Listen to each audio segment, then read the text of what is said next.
কিছু মানুষ আল্লাহ পাঠায় যে খুব কম সময়ের জন্য যারা দেশকে জাতিকে কিছু দিয়ে যেতে পারে। আমার ছেলেকে আমি এমন বিপ্লবী হিসেবে দেখতে চাই। আমি নিয়ে আসছি এই জন্য যে বাংলাদেশের একজন বিপ্লবী, তরুণ বিপ্লবী, যে নিজের জীবনের মায়া করেনি, দেশের জন্য সে তার জীবনটা দিয়ে দিছে। এই জন্য ছেলেকে নিয়ে আসছে। আমি চাইছিলাম যে তার কবরে মাটি দেওয়ার জন্য, কিন্তু দুর্ভাগ্যবশত ওখানে যেতে দিচ্ছে না, এই জন্য আমি মাটি দিতে পারি নাই। তো ছেলেকে দেখাতে চাচ্ছি যে বিপ্লবী, এরকম বিপ্লবী যেন বাংলাদেশের প্রতিটা ঘরে ঘরে জন্মগ্রহণ করে, আর বাংলাদেশকে যেন সব রকমের বিপদ থেকে রক্ষা করে, এবং এরকম বিপ্লবী আমাদের দরকার, প্রতিটা ঘরে ঘরে দরকার। ছেলেকে এই বার্তায় দেওয়ার জন্য নিয়ে আসছি, ছেলেকে দেখাতে নিয়ে আসছি। আমার ছেলেকে আমি এমন বিপ্লবী হিসেবে দেখতে চাই। হ্যাঁ, ছেলেকে জন্য নিয়ে আসছি, কারণ এক বিপ্লবী আরেক বিপ্লবীর পাশে শুয়ে আছে, এটাই সবচেয়ে বড় কথা, এর চেয়ে আর বড় কথা হয় না। হাদিবের জন্য আমাদের দোয়া সবসময় থাকবে। হাদিব ভাই হচ্ছে আমাদের অনুপ্রেরণা। হাদিব ভাই আমাদের শিখে গেছে কিভাবে ইন্ডিয়া ভারত আধিপত্যের বিরুদ্ধে আন্দোলন করতে হয়, কিভাবে আন্দোলন করতে গিয়ে নিজের রক্ত বিলিয়ে দিতে হয়। এখন জুলাই পরবর্তী আমাদের ইয়ংদের যত নেতা বা যতজন ছিল, তার মধ্যে হাদিব ভাই ছিল অন্যতম লয়েল ছিল। উনি ওনার জায়গা থেকে অনেক কিছু দিতে চেয়েছিল বাংলাদেশকে, কিন্তু আল্লাহ হয়তোবা ওনাকে ওই সুযোগ সময়টুকু দেয়নি। দেখুন, খুব কিছু মানুষ আল্লাহ পাঠায় যে খুব কম সময়ের জন্য যারা দেশকে জাতিকে কিছু দিয়ে যেতে পারে। তো হাদিব ভাই তাদের মধ্যে একজন।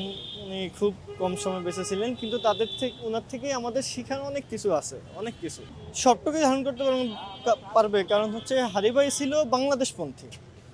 হাদিব ভাই ছিলই বাংলাদেশপন্থী, অন্য কেউ বাংলাদেশপন্থী মনে হয় না।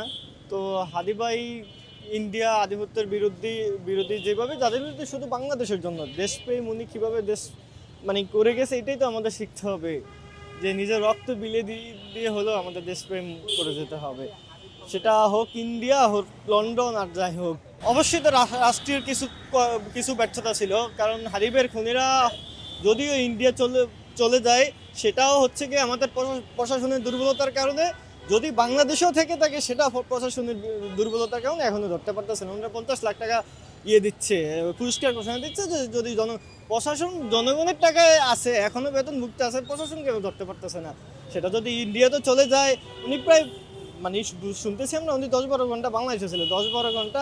আমার মনে হয় তো হাদি ভাইকে গুলি করে আধা ঘন্টা 1 ঘন্টার মধ্যে খুনি শনাক্ত হয়ে গেছে, বা সর্বোচ্চ 2-1 ঘন্টা। এরপরে কীভাবে উনি যে একটা ইনসাফ ভিত্তিক একটা রাজনীতির কথা তিনি বলে গিয়েছেন। আমরা সবাই জানো, বাংলাদেশে যেই কজন রাজনীতিবিদ আছেন, যারাই আছেন, হোক জামাত, হোক বিএনপি, যারাই আছেন না কেন, সকলেই যেন ভাইয়ার এই ইনসাফের চিন্তা লালন করে, এই ইনসাফের ভাইয়ার যেই চিন্তা ভাবনা ছিল, ইনসাফ ভিত্তিক একটা রাষ্ট্র পরিকল্পনা করা, রাষ্ট্রের বিচার সব ক্ষেত্রেই যেন ইনসাফ প্রতিষ্ঠিত হয়, সেটা যেন সবাই বুকে লালন করে, ভাইয়ার সেই ইনসাফ ভিত্তিকের বিষয়টা বুকে লালন করে যেন সকলের রাজনৈতিক কার্যক্রমগুলো সবাই চালায়। এবং সবচেয়ে বড় কথা হচ্ছে যে ভাইয়া একটা কথা বারবার বলতেন, যে আমাকে যদি কেউ গুলি করে মারে, ঠিক আছে, সেটা কোনো ভয় নেই আমার, কিন্তু আপনার শুধু বিচারটা করেন। যদি বিচারটা আপনারা না করেন, তাহলে আরও এই খুনিরা তারা হচ্ছে কি আরও খুন করার সুযোগটা পাবে। তো শুধু বিচারটা চাই ভাইয়ার, আর কিছু এখন বলার নাই। এখন আমরা কান্নাকাটি করি আর যেটাই করি, আমাদের তো আর কোনো লাভ নাই, কারণ ভাইয়া তো চলেই গেছে। এখন আমরা চাই খুব দ্রুত ভাইয়ার বিচার করা হোক, এবং খুনিদেরকে প্রকাশ্যে বিচার করা হোক।